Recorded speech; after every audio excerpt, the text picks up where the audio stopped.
안녕하십니까. 세상 읽어주는 남자 이상호입니다. 오늘은 삼성의 4나노 수율과 관련한 이런저런 논란에 대해서 말씀드리겠습니다. 이 퀄컴이 스냅드래곤 8 1세대 AP를 삼성 4나노에서 만들다가 TSMC의 4나노로 옮겼습니다. 이 AP가 바로 스냅드래곤 8 1세대 플러스인데요. 이 빠르면 5월에 나온다는 얘기가 외신을 통해 흘러나오고 있습니다.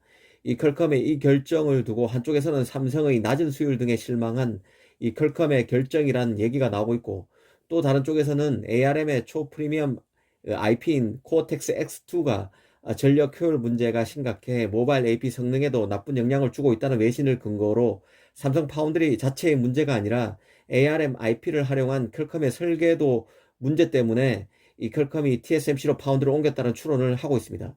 양쪽 모두 제가 다 다뤘던 주제들인데요. 개인적으로는 퀄컴이 삼성 파운드리와 어떤 식으로든 의견 충돌이 있으며 그 결과 파운드를 옮겼다는 쪽에 무게를 두고 있습니다. 왜 그렇게 생각하는지 하나하나 짚어드리겠습니다. 테크 인사이트 등 외신에 따르면 퀄컴의 스냅드래곤 8 1세대 AP를 삼성의 4나노 LPX 노드에, 그리고 삼성의 엑시노스 2200은 4나노 LPE 노드에서 제작한 것으로 알려져 있습니다. 같은 4나노여도 차이가 있다는 뜻입니다.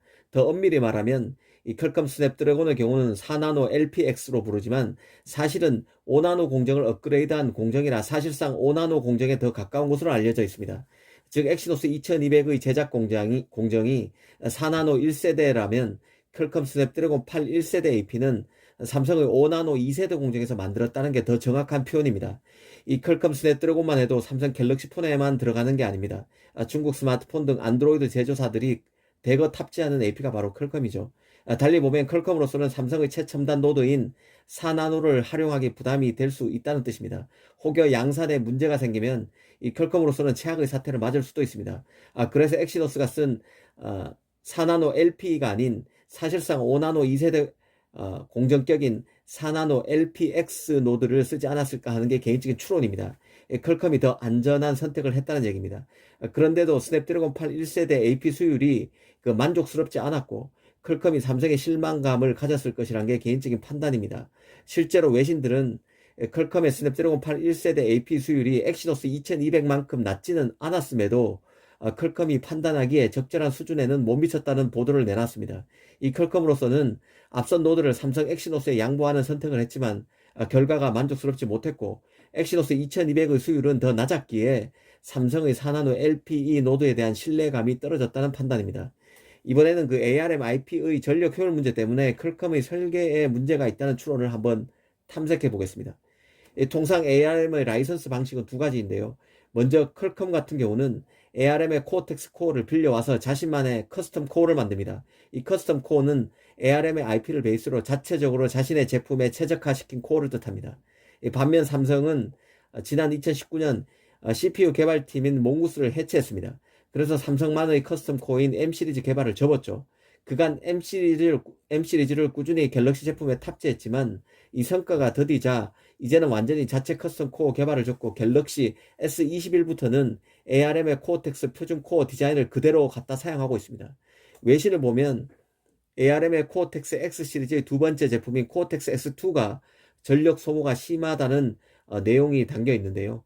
이 퀄컴으로서는 이 X2를 활용해서 AP를 설계했는데 이게 잘못돼서 결국 삼성 파운드를 버리고 TSMC로 갔다는 논리입니다.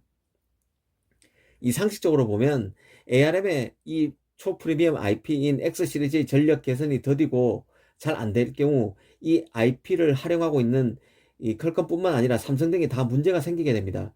특히 가장 문제가 되는 쪽은 자신만의 커스텀 코어를 만드는 퀄컴도 아니고 ARM의 칩 설계도 그 자체를 라이선스하는 코어텍스 대신에 명령어 세트를 사용해서 직접 설계하는 애플도 아닙니다.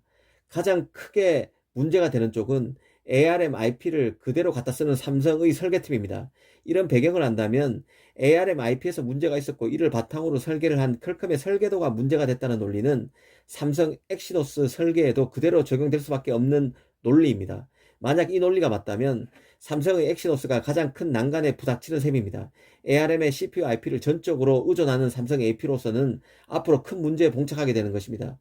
이런 점을 도외시하고 삼성 파운드리에 문제가 없었는데 ARM IP를 활용한 퀄컴의 설계도에 하자가 있어서 퀄컴이 TSMC로 옮겼다는 논리는 문제의 진단과 처방이 엉뚱하게 돼 있다는 생각이 들 수밖에 없습니다.